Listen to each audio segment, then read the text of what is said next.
Hello friends, welcome to my channel learn English with Tanu. आज हम करेंगे होमोनिम्स का पार्ट 5। हम लोग ऑलरेडी होमोनिम्स के 4 पार्ट्स कर चुके हैं, वो मेरे चैनल की प्लेलिस्ट में डल चुके हैं, आप लोग देख सकते हैं। उससे पहले हमने प्रेपोजिशन और आर्टिकल्स टॉपिक किया है इंग्लिश ग्रामर का। होमोनिम्स के 4 पार्ट्स हो चुके हैं। होमोनिम्स क्या वर्ड्स होते हैं, अगर आपको आइडिया नहीं है तो मैं बता देती हूँ। अगर आपने पहले की वीडियोस मेरी नहीं देखी तो आप ये जान लीजिए, एक छोटा सा ग्लिम्स है होमोनिम्स किसे कहते हैं। एक्चुअल में जो हमारी इंग्लिश वोकैबुलरी है वो बहुत कंस्ट्रक्टिव है, धीरे धीरे बढ़ती जा रही है। किसी भी लैंग्वेज की वोकैबुलरी जो होती है वो धीरे धीरे अपना मॉड्यूलस चेंज करती है, अपने आप को स्प्रेड करती है। सिमिलरली जो इंग्लिश इंटरनेशनल लैंग्वेज है, ये जो अपना वोकैबुलरी है वो डे बाय डे इंक्रीज करती जा रही है। नए नए वर्ड्स इंग्लिश वोकैबुलरी में आ रहे हैं। कुछ वर्ड्स ऐसे भी होते हैं जिनका मतलब हमें नहीं पता होता। कुछ वर्ड्स ऐसे होते हैं जो कि होमोनिम्स वर्ड होते हैं, जिसमें क्या होता है कि जो पेयरिंग होमोनिम वर्ड्स रहेंगे वो कंफ्यूजिंग वर्ड्स होते हैं। क्यों कंफ्यूजिंग वर्ड्स होते हैं?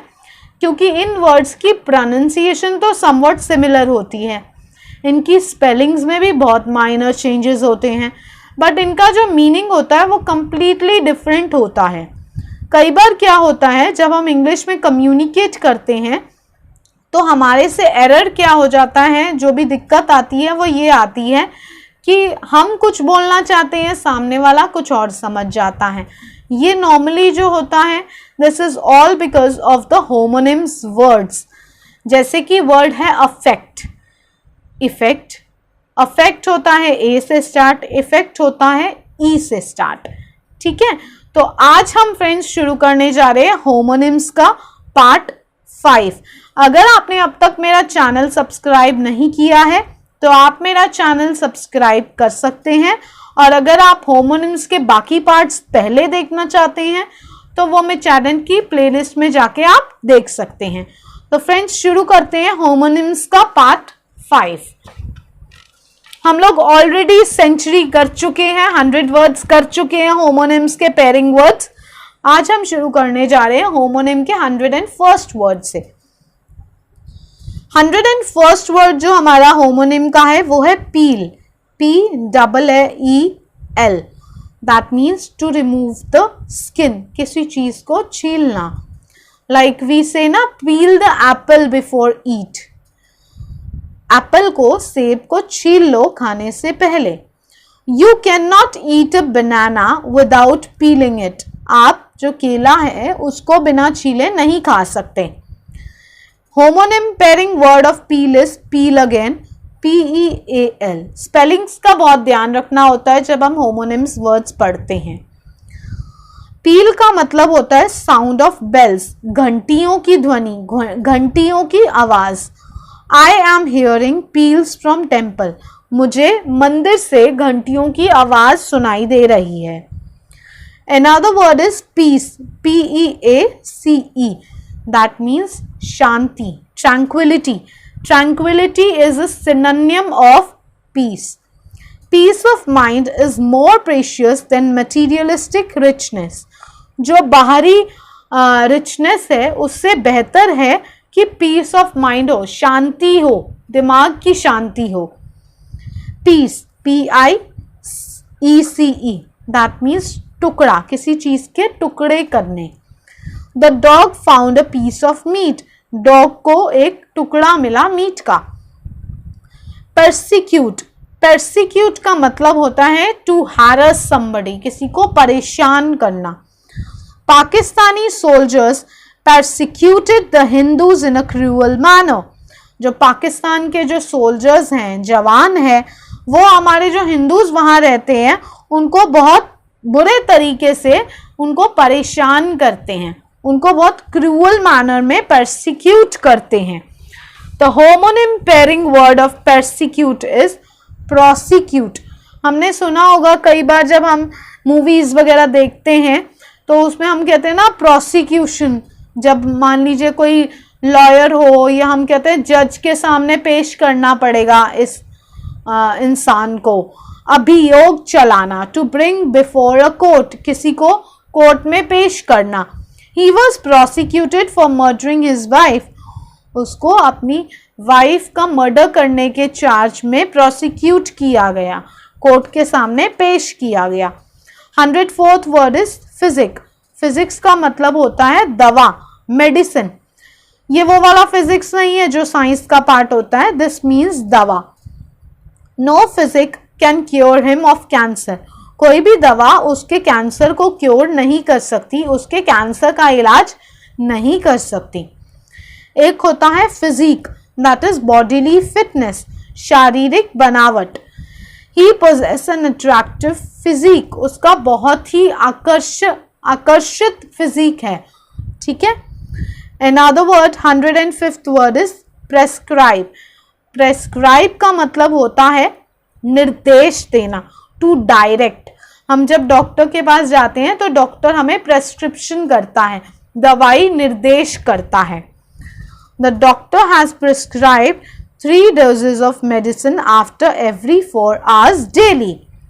Proscribe. प्रोस्क्राइब का मतलब होता है देश निकाला देना, किसी को देश से बाहर निकाल देना। The minister was proscribed by the king, जो मिनिस्टर है उसको देश निकाला किया गया राजा के द्वारा। The next word is 106th word pail, PAIL, that means bucket, यानी कि बाल्टी। I have 2 pails full of water, मेरे पास 2 बाल्टी हैं पानी से भरी हुई। पेल यानी कि येलोइश अपीयरेंस, पीला पड़ जाना। On seeing a lion his face turned pale, जैसे ही उसने शेर को देखा उसका जो चेहरा है वो पीला पड़ गया। Paced, PACED, measured by footsteps, कदम दर कदम। This excellent thriller is fast paced and unbelievable.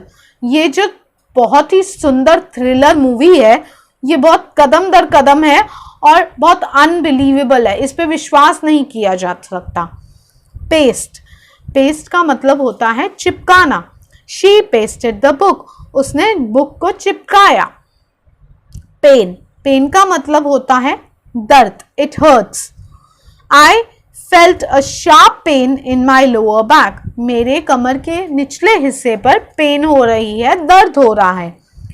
PANE, pen मतलब panel, a single panel of glass, हम कहते हैं ना this is a glass panel, ठीक है। The left pain of this window required change, ये जो लेफ्ट पेन है विंडो की, इसको चेंज करना पड़ेगा, इसको रिक्वायरमेंट है बदलने की। द नेक्स्ट वर्ड इज पाल, पाल मतलब अरुचिकर, अरुचिकर मतलब समथिंग विच इज अनइंटरेस्टिंग, हमें उसमें कोई इंटरेस्ट नहीं है। टू बिकम वेयरसम, तो वेयरसम अगर आपको कभी दिखे और उससे पूछा जाए कि सिनोनियम इसका क्या होगा, then the synonym of wearisome is pall. Already the allure of metals in hotel and restaurant begins to pall, जो बहुत ही सुंदर से मेटल्स लगे हुए हैं होटल में और रेस्टोरेंट में, वो थोड़े से ना बार बार देख के अनइंटरेस्टिंग से हो रहे हैं। पाउल, पाउल का मतलब होता है PAWL, स्पेलिंग होती है इसकी। लॉक्स, लॉक्स अ रैचे, मतलब किसी चीज पे रोक लगाना। अ pivoted usually curved bar or lever whose free and engages with the teeth of a cog wheel or ratchet so that it can only turn or move one way. 110th word poor, गरीब इंसान जिसके पास पैसे नहीं होते, धन नहीं होता। A poor man can't afford a car, जो पुअर व्यक्ति है वो कार अफोर्ड नहीं कर सकता, उसके खुद के जो दिन भर के काम होते हैं, दिन भर के जो खर्चे होते हैं वो उनको बेयर कर ले, वही बहुत है। पॉर, पॉर मीन्स जिसमें छोटे छोटे छिद्र होते हैं, छोटे छोटे माइक्रोस्कोपिक होल्स होते हैं। We spent hours poring over the visa rules. Pore, pore का मतलब होता है टू फ्लो फ्रीली, बहना। ही poured himself another drink. उसने अपने लिए एक और ड्रिंक बनाई, एक और ड्रिंक pour की. Quite. ये जो वर्ड्स हैं quite and quite, ये वर्ड्स हमेशा बहुत ज़्यादा कंफ्यूजिंग होते हैं. इनको बहुत ध्यान से सुनिएगा और समझिएगा. क्वाइट का मतलब होता है, स्पेलिंग देख लो पहले तो, QUITE, सारी चीज़ों को इकट्ठा करना, putting them all together. I am quite well now, मैं पूरी तरह से ठीक हूं अब. क्वाइट, QUIT, साइलेंट, शांत रहना, आवाज नहीं करना. प्लीज कीप क्वाइट, प्लीज चुप हो जाइए, प्लीज शांत रहो. राइन, राइन का मतलब होता है लगाम. हम कहते हैं ना घोड़े को लगाम देके, ठीक है, तो that rein is REIN. Keep the rein tight otherwise you may be thrown out by the horse. अपने जो घोड़ा है उसकी लगाम को थोड़ा कस के रखो, कहीं ऐसा ना हो कि वो घोड़ा तुम्हें बाहर गिरा दे. राइन, REIGN, यानी कि शासन करना, किसी पे रूल करना. The reign of Akbar is known for communal harmony. Akbar का जो शासन था, जो रूल था, वो हमेशा जाना जाता था कम्युनल हार्मनी के लिए. वो अकबर जो है ना, वो हमेशा लोगों को एकत्र, कम्युनिटी हार्मनी में बिलीव करते थे कि सब लोग इकट्ठे रहें, मिलजुल कर रहें.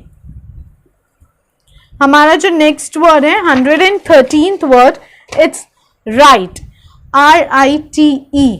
राइट मतलब रस्म, सेरेमनी. राइट का सिनोनिम पता चल गया, ceremony. Only a few rights were performed in his wedding. उसकी जो शादी थी उसमें कुछ ही रस्में करी गई. नेक्स्ट जो इसका होमोनिम पेयरिंग वर्ड है, that is right. WRITE. That means लिखना. I am going to write a letter to my father. मैं मेरे पिताजी को एक पत्र लिखूंगी. राइट, RIGHT, यानी कि दाइना, antonym of left. This is my right hand. This is my right hand, isn't it? Right, RIGHT, correct, यानी कि सही. This is the right answer. You have scored good because you have put all the right answers. WRIGHT, यानी कि a worker, बनाने वाला. He is an honest and hard working right. वो बहुत ही ईमानदार और मेहनती राइट है, मेहनती बनाने वाला है, वर्कर है. Next word is 114th word, raze. Raze मतलब किसी चीज को लिफ्ट करना, ऊंचा उठाना. I will raise this issue in parliament. मैं ये जो इशू है इसको रेज करूंगा, इसको उठाऊंगा पार्लियामेंट में. रेज, RAZE, दैट मीन्स किसी चीज को नष्ट करना, डिस्ट्रॉय कर देना completely. The storm razed many buildings to the ground. Storm जो है उसने बहुत सी बिल्डिंग्स नष्ट कर दी जमीन पर, धरा पर. 115th word is root. Root मतलब रास्ता, कोर्स. तो रूट का सिनोनियम क्या हुआ? Course. By which route you come here. आप कौन से रास्ते से आए हैं यहाँ? राउट. राउट मीन्स फ्लाइट, भगाना. The Pakistani armies were put to rout. Pakistani armies को फ्लाइट किया गया, भगाया गया. Rap.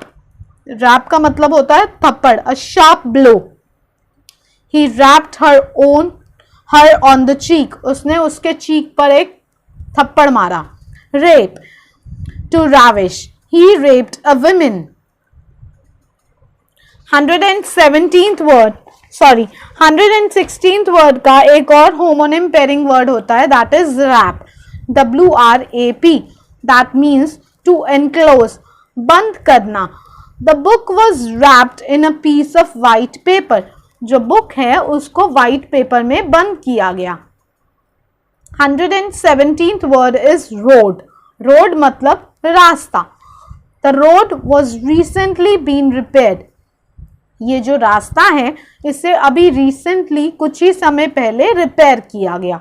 Rod, it is a past of ride, किसी चीज की सवारी करना. He rode on the horse yesterday. वो उसने कल हॉर्स की सवारी करी, घोड़े की सवारी की थी. Ring, ring we all know it's an ornament. ठीक है, इट्स अ गोल्ड ऑर्नामेंट और it can be of silver, it can be of anything, diamond ring और एनीथिंग. ठीक है, अंगूठी बोलते हैं. The ring is made of gold. Wring, WRING, to twist, to squeeze, किसी चीज को निचोड़ना, स्क्वीज करना. तो squeeze is the synonym of wring, WRING. Wring the clothes well and put them on the ground. Clothes जो हैं, कपड़े जो हैं, उनको अच्छे से निचोड़ो और उन्हें ग्राउंड पर रख दो. 119th word, rest. रेस्ट मतलब रेस्पाइट, आराम करना. I want some rest before starting the next assignment. मुझे अगला असाइनमेंट शुरू करने से पहले थोड़ा सा आराम करना है. Rest, WREST. Snatch by force, किसी चीज को छीनना. What do we do? छीनना. Ram wrested a bag from Shyam. Ram ने श्याम से बैग छीना. 120th word is reek, REEK. Smells bad, गंदी बदबू. Your breath reeks of stale cigar smoke. आपकी जो ब्रेथ है, आपकी जो सांस है, उससे बहुत गंदी बदबू आ रही है एक सड़े हुए सिगार की. Wreak, to inflict. रेक का सिनोनिम हो गया इन्फ्लिक्ट, बदला लेना. She threatened to wreak vengeance on the man who toppled him some years ago. 121st word, Rome. Rome का मतलब होता है इधर उधर घूमना. Barefoot children roamed the streets. रोम, हमें पता है ROME क्या है, it's an Italian capital. Rome was not built in a day. Rome जो जगह है उसको एक दिन में नहीं बनाया गया, it took years. 122nd word is sooth. Sooth मतलब सच, truth. Sooth to speak, he is not a good boy. सच बोलो, वो अच्छा लड़का नहीं है. सूदे, सूदे मीन्स शांत करना, टू काम somebody. You can't soothe his anger with lame excuses. लेम का मतलब होता है फालतू के. ठीक है, आप उसका जो एंगर है, उसका जो गुस्सा है, उसको शांत नहीं कर सकते फालतू के एक्सक्यूजेस से. स्पेशियस, स्पेशियस का मतलब होता है खुला. You have enough space. His office is quite spacious and well decorated. उसका जो ऑफिस है, उसका जो दफ्तर है, वो बहुत स्पेशियस है, खुला है और बहुत ही अच्छी तरह से डेकोरेटेड है. स्पेशियस, स्पेशियस का मतलब होता है आकर्षक. You carry a specious look. आपकी बहुत अट्रैक्टिव लुक है. 124th word, that is stationary. Stationary मतलब किसी चीज का स्थिर होना. अब ये बहुत कंफ्यूजिंग है. एक स्टेशनरी होता है पेन पेंसिल एंड ऑल, ठीक है, और एक स्टेशनरी होता है स्थिर होना. जब ARY आ जाए तो यानी कि स्थिर होने की बात हो रही है, फिक्स्ड होने की बात हो रही है. जब ERY आ जाए तो that means you are talking about a writing material. Stationery, NARY, स्थिर होना.